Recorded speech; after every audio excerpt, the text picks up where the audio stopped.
Welcome to Capitol View, our weekly look at the happenings inside and outside the Illinois State Capitol. I'm Jennifer Fuller. Our guests this week are Dave McKinney of Chicago Public Radio WBEZ. Dave, thanks for coming. Good seeing you, Jennifer. And Dave Dahl, also with WTAX NewsRadio in Springfield. Dave, thank you. Hello. We'll get right to it. As we record this, we're seeing news on a national level again of another mass shooting, this time in Tulsa, Oklahoma, at a medical center. Meanwhile, the city of Chicago marked what's being called the most violent Memorial Day weekend in 5 years. 9 dead, another 42 people wounded there. Voters are demanding answers, they're demanding change, but they say they're frustrated with a lack of action, and in many cases on both sides of the aisle. Can there be common ground on topics like background checks or perhaps an assault weapons ban? Dave McKinney, I'll start with you. Well, I mean, I think, the place to watch most closely, I think, is what Congress does right now. I mean, there are efforts, particularly in the Senate, a bipartisan group of senators right now are trying to hammer out something that would deal with background checks on a federal level, that would include funding to beef up school security and mental health work. And then there's also discussion around creating a red flag law that would allow the seizure of weapons for people who are threats to themselves or other people. I mean, those things all pivot around whether or not there can be 60 votes in the Senate to overcome a filibuster there. And the fact that Republicans, I think, look at this and perceive a real political risk to themselves in November, I think that's why you see them working so carefully right now with Democrats. We've seen this show many times before, though, where typically after these awful events in America, there is very little action. So, you have to kind of look at it a bit skeptically, but hopefully.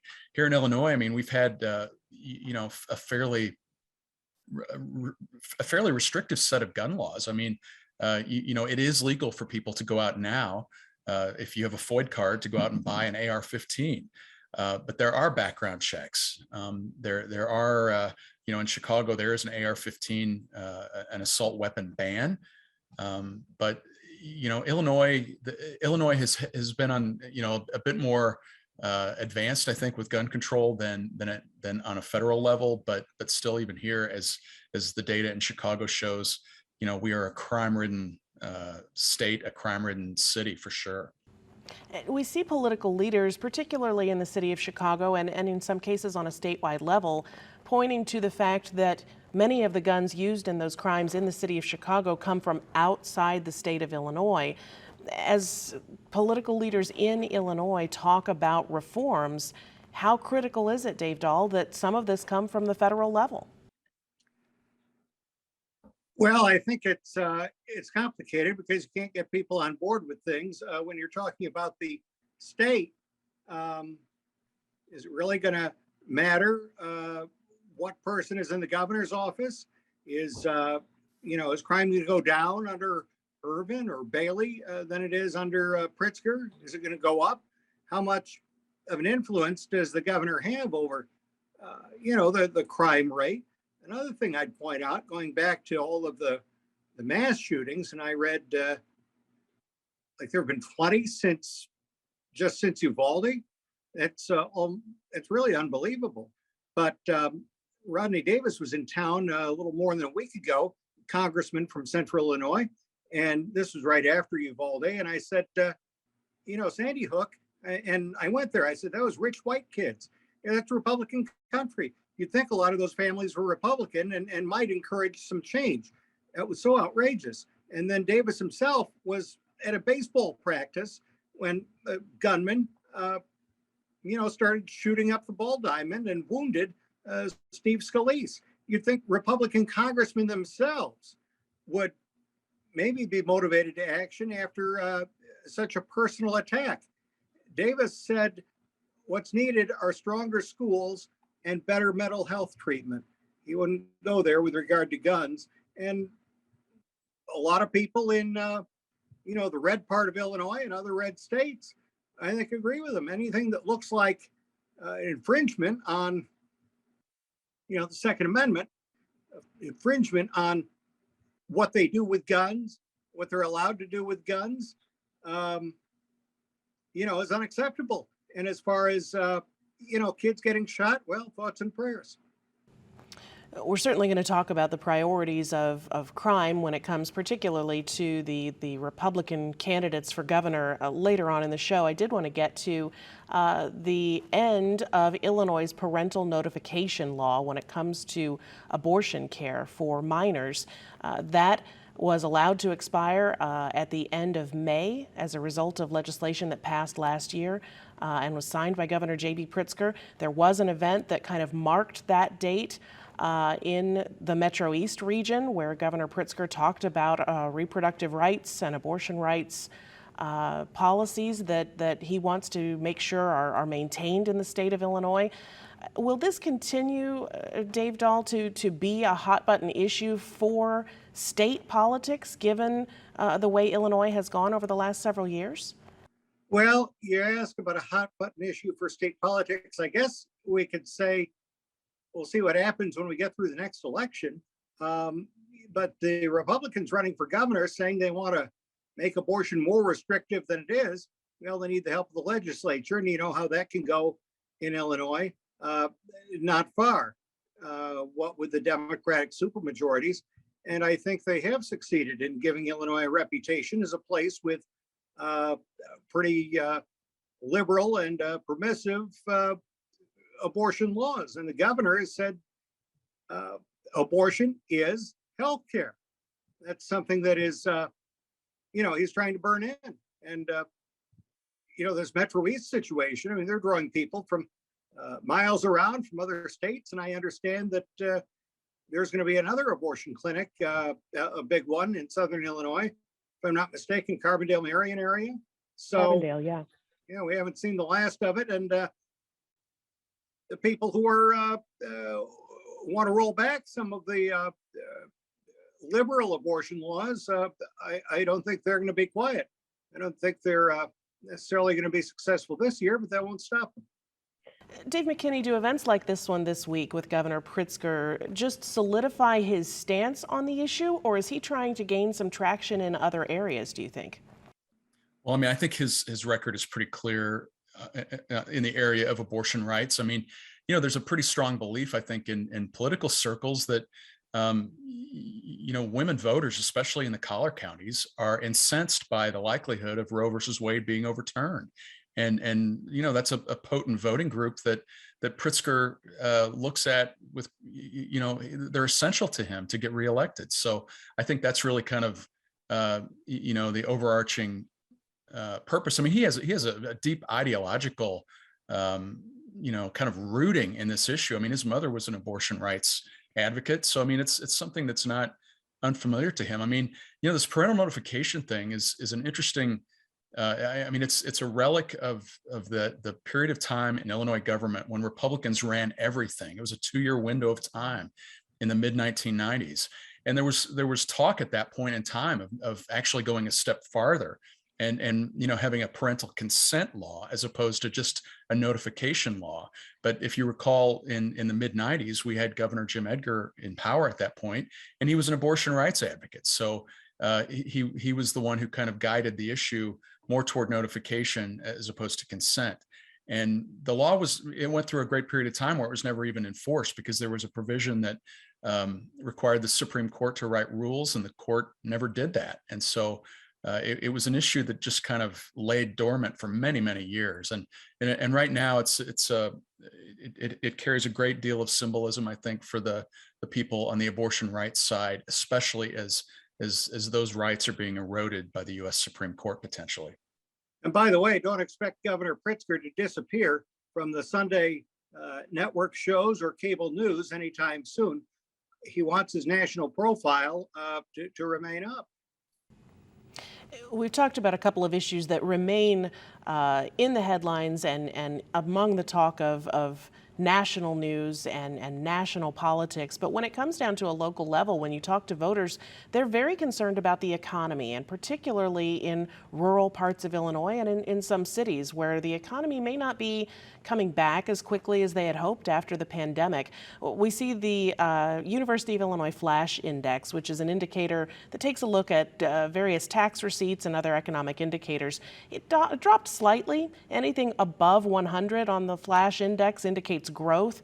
Last month it was at 106. The most recent report said 105.7. So if you're running in Illinois, whether it's on a statewide or even a more local level, does this cause you any concern that Illinois' economy may not be growing as quickly as it was, or that there may be a slowdown on the horizon? Dave McKinney, I'll start with you on that one. Yeah, I mean, the economy, I would say, is front and center.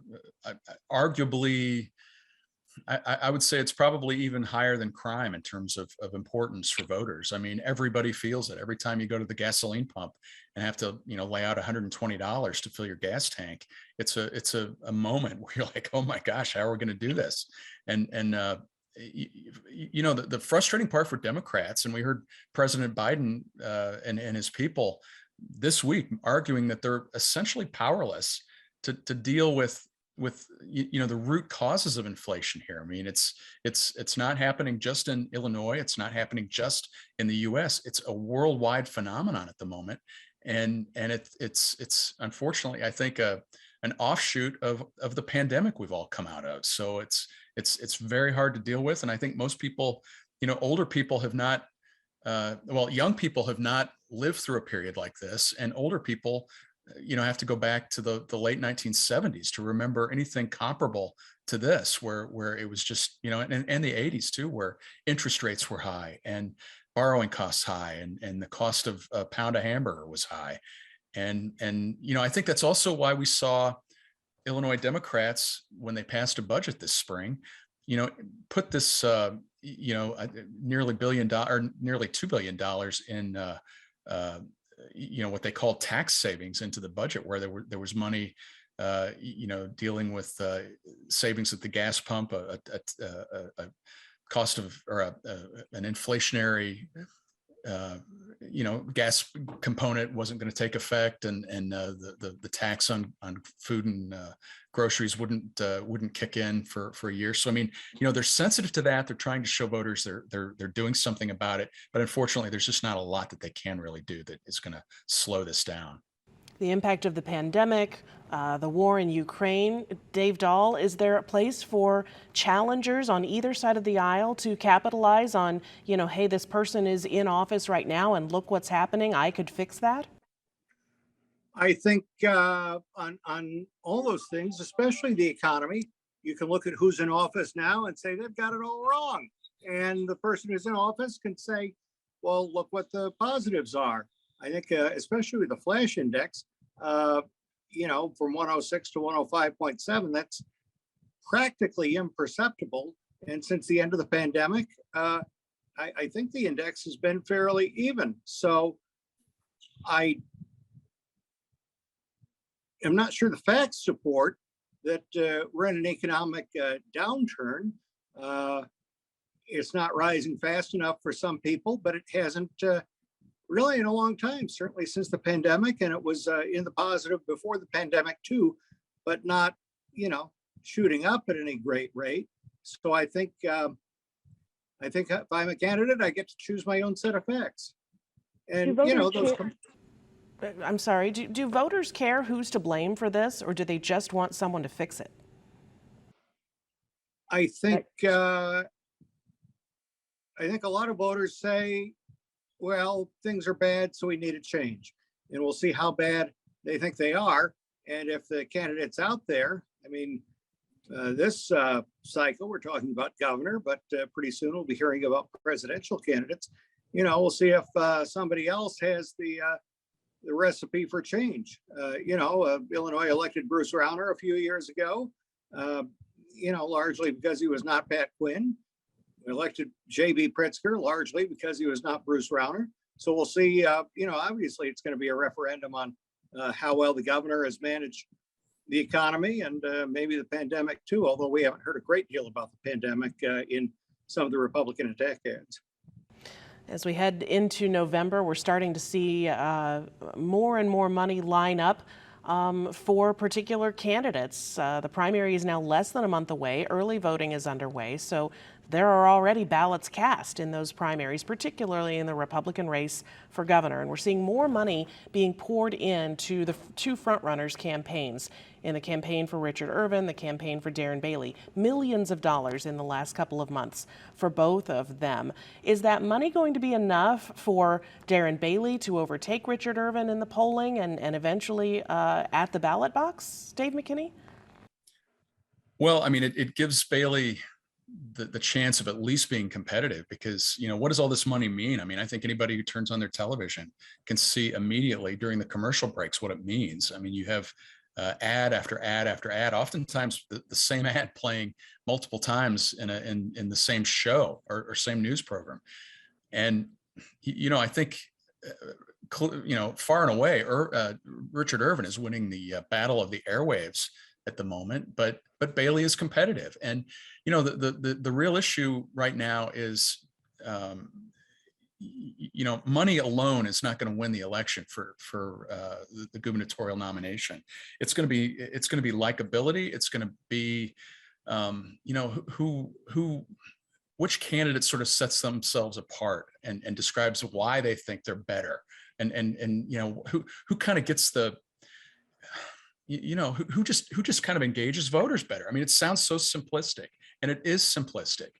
But, you know, I think in Bailey, you look at a guy who seems to be really, ever since he declared his nomination, to be working really hard. I mean, he's going around, you know, his calendar is just jam-packed with stuff. Irvin has been, you know, doing more of a Rose Garden kind of strategy, you know, being very careful about picking and choosing where he goes and who he talks to in the media. You know, I'm still among those who hasn't had a sit down with him, you know, and I think it's kind of a thing where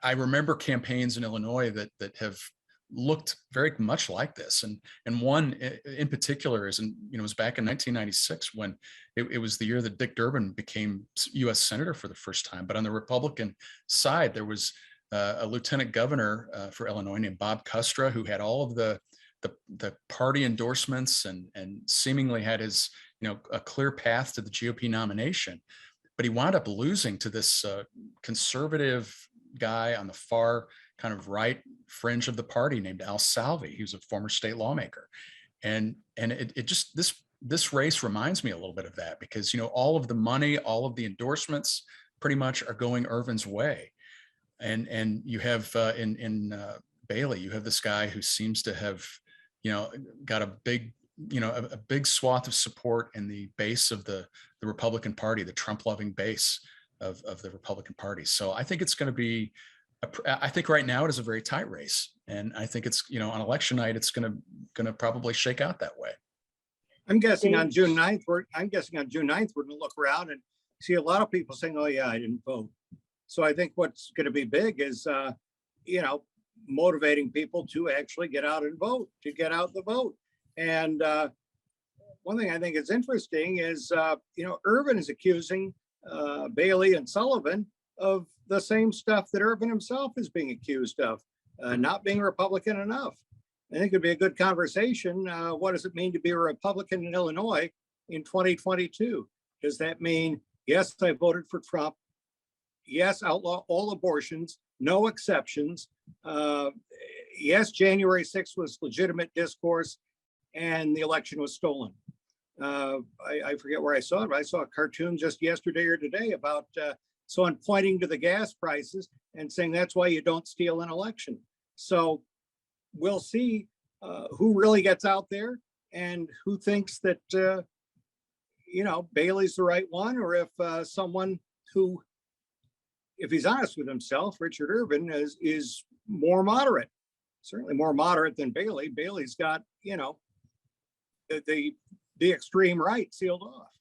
You know, Dave, to add to your point, I think an interesting thing to watch is whether or not on June 29th, we see any number of Democrats pulling Republican ballots to cast votes for Bailey, because that there's been some research in Georgia, for example, where Brian Kemp, the governor, and the Secretary of State there, Raffensperger, both benefited, I think, from 30 or 40,000 Democrats pulling Republican ballots to vote, essentially as a repudiation to Donald Trump. And I think there is a strong belief among Democrats that Darren Bailey is a much more favorable matchup in the fall for Pritzker. So, will there be some sort of under the radar effort by Democrats to pull Republican ballots and cast votes for Bailey? I've been wondering about that a lot since Georgia. You both talk about mobilizing voters, and one of the things that could mobilize some voters is an endorsement from former President Trump. He's made endorsements in other races in other states. He's made endorsements in other races in Illinois. But as yet, we've not seen anything in the Republican race for governor in Illinois. Would a Trump endorsement push either candidate above or below the winning line? Well, I don't know. Maybe. Especially if it were for Darren Bailey. Sure. Bailey's been pulling for it for sure. I mean, it's starting to almost get so late in the process, though, where a campaign's hands are tied in a way, because, like, if you don't have enough time to buy up ad space on television stations to promote that, to produce ads, things like that, it becomes of less value the closer you get. And I don't know. I mean, I would think, I don't have any particular insight into the brain of Donald Trump and whether he finds Darren Bailey to be appealing. I mean, I do know that Bailey, I think in the past month, Mary Miller had a fundraiser at Mar-a-Lago, and Bailey made the trip there. And I think there were pictures of Trump and Bailey that circulated on social media. I don't know if that's enough to make much of a difference. You would hope, if you're Bailey, that there is some sort of recorded message by Trump or some really forceful language that he could hurry up and put on the airwaves. But time is running out. If Trump is going to get involved here, it's got to be fast. As we record and this, people are already voting, by the way. Early voting is underway. That's true. That's true. And as we record this, Republicans are preparing for a debate this evening. We're recording on a Thursday, and of course our program airs on Fridays. But as we record this, those GOP candidates are preparing to debate, all 6 candidates on one stage together on ABC 7 in Chicago. Is it too late for any of the other candidates? We talked a lot about Darren Bailey and Richard Irvin. Is it too late for Paul Schimpf or someone else to make a run or say something that's going to push them up into that leader role? Yes. The other two just have too much support. Dave McKinney? Yeah, I mean, you mentioned Schimpf. I mean, he got the Chicago Tribune editorial endorsement, but it kind of reminded me a little bit of the Gary Johnson endorsement they did in the presidential campaign between Donald Trump and Hillary Clinton. I mean, it kind of is you look at a guy like Schimpf, and I mean, he has some seasoning in Springfield, but if you don't have money to be a viable candidate, that says something about you right there. If you can't persuade donors to get behind you, then it signals broader problems with a campaign. And I don't see, we're long past the days of when an endorsement from a newspaper like the Tribune makes much difference. And I just think that, the contours of the field right now look pretty well set. And the only role that I think the Schimpfs and the Sullivans and the Rabines and the Solomons play is the role of spoiler, because if any of them, wind up, they're all going to probably be in the single digits at least. And who are they pulling votes away from at the top of the field? That's really kind of the trick here. I mean, I know, for example, in Lake County, McHenry County, there are all sorts of signs for Gary Rabine everywhere. And, that would be an area you would think that Richard Irvin would want to nail down. He would want to nail down the collar counties as much as he could. But, if for example, a Rabine does well in those areas at Irvin's expense, then that signals trouble. Certainly. And we've talked a lot about what happens on June 29th, the day after the June 28th primary.